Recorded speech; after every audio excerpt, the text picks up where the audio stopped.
Hello అండి అందరికీ. అందరూ ఎలా ఉన్నారు? బాగున్నారా? మేమైతే చాలా బాగున్నామండి. ఈరోజు సింపుల్గా మామిడికాయ పులిహోర చేశానండి. దానికోసం స్టవ్ పై ఒక కడాయి పెట్టి 2 టేబుల్ స్పూన్ల ఆయిల్ వేసి జీలకర్ర, ఆవాలు, ఎండుమిర్చి మరియు పచ్చాగా వేసుకున్న 2 వెల్లుల్లి రెబ్బలు, శనగపప్పు, పల్లీలు, మినప్పప్పు వేసి మంచిగా దూరగా ఫ్రై చేసుకోవాలండి.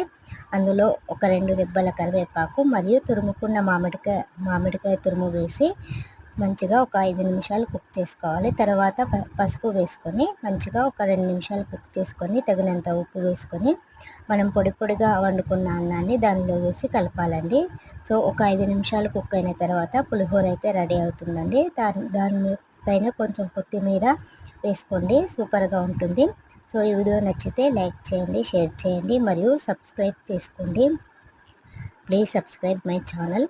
Thank you for watching friends.